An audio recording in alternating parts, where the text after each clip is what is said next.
Olá, tenebreiros, tenebreiras de plantão, tenebreiros mirins, tenebreiras mirins. Você que está aqui no Café com Tenebre, você que está interessado na criação de inseto, desde tenebrio, muritor, tenebrio gigante, Zophobas morium, baratas, cinérea, Madagascar, blableros, headhunter, nome bonito, né? Headhunter. Eu gosto dessa barata. Essa barata é uma das baratas que mais no começo eu gostava da Madagascar.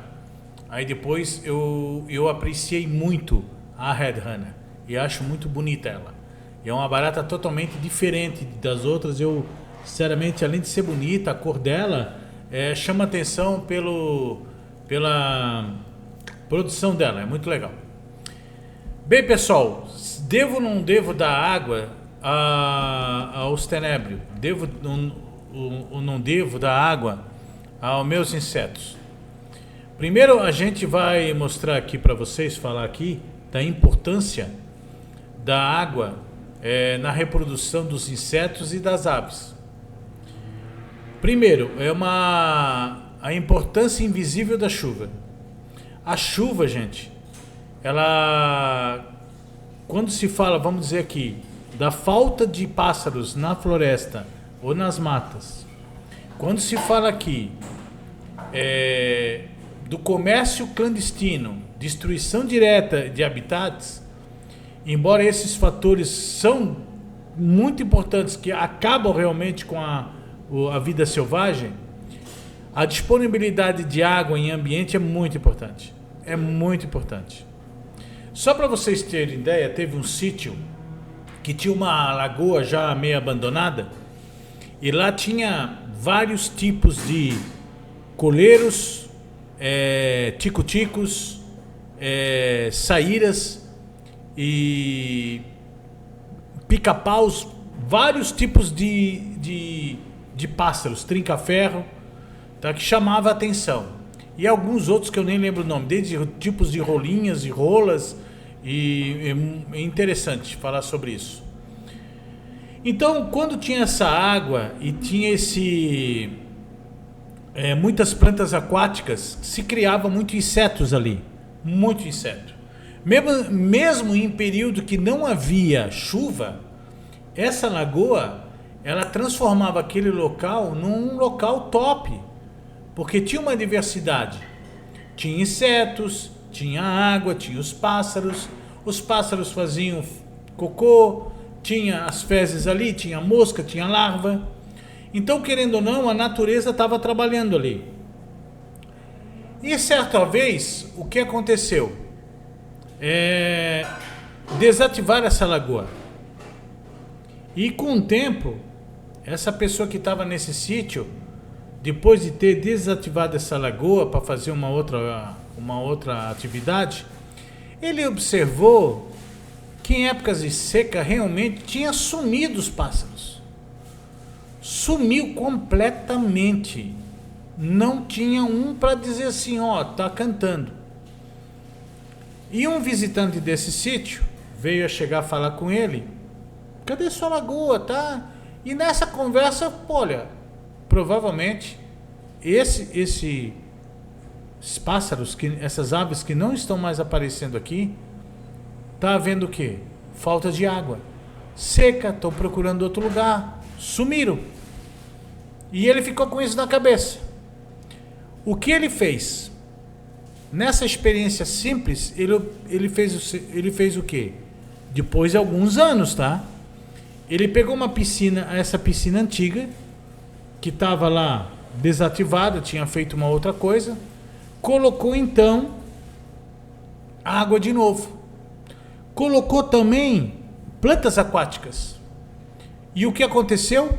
Tico-tico, coleiros, trinca-ferros, rolinhas, pombas, pica-paus e outras pássaros e aves começaram então a aparecer novamente, aos poucos. Não foi de repente. Isso demorou de 3 a 4 anos daí para ser reconstituído tudo de novo. Até então voltar novamente como era antes.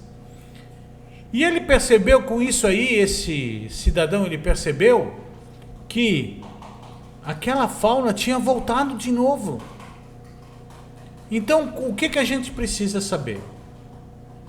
A gente pode botar água para os tenébrios? De que forma você vai colocar água? A gente sempre coloca cenouras, folhas. As folhas trazem muita água para os tenébrios. Folhas. Você tem que cuidar dessas folhas para não ter agrotóxico. Então você tem que realmente tentar pegar uma coisa mais natural, ou se comprar, tem que lavar bem, né? Então, em pouco tempo, você consegue produzir dezenas de espécies de insetos no lugar desse. O que eu estou falando aqui? Alguns clientes meus às vezes procuram saber sobre isso. Por exemplo, teve uma cliente que pegou um pássaro bem diferente e eu fui ver sobre esse pássaro. E ele só comia inseto, principalmente de noite, ele sai a caça à noite. Muita mariposa. E eu ensinei ela como se pega a mariposa, como pega esses insetos à noite. Ela comprou inseto de mim para garantir a comida para ele, né? Então isso é muito importante. Muitas vezes, hoje eu consigo ver um número de insetos e animais diferentes que os pássaros consomem. Por exemplo, os filhotes de muitas espécies dependem intensamente de insetos nos primeiros dias de vida. Nesse período, os pais eles capturam grande quantidade de pequenos artrópodes, que já não saem mais da linha do inseto. Artrópodes são mosquitos, cigarrinhas, larvas e outros invertebrados ricos em proteína e umidade. E esses alimentos são essenciais para o rápido crescimento dos filhotes. Quando a oferta de insetos diminui devido à falta de chuva, ocorre uma redução natural na capacidade reprodutiva das aves. Muitos ninhos produzem menos filhotes, enquanto outros podem até fracassar completamente. Então é interessante isso aqui, né? É muito interessante. Os artrópodes, né?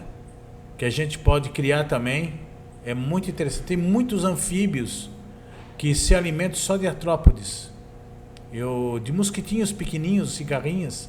É bem interessante sobre isso aqui. É uma dieta bem bem selecionada. Bem selecionada. Então, a conservação de aves, ela depende de uma análise ampla dos fatores que afetam a biodiversidade. Nesse lugar, ele viu grandes mudanças de indivíduos que apareceram.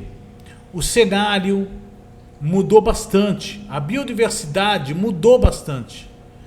Então você vê que uma poça de água com um pouco de mato mudou tudo ao redor de um sítio. E a sobrevivência desses pássaros precisa disso. E muitas vezes as pessoas se deixam levar por não ter isso. Eu vejo muito canal no YouTube, gosto de ver aqueles sítios à venda, né? Gosto muito de ver. E uma das coisas que mais me chama a atenção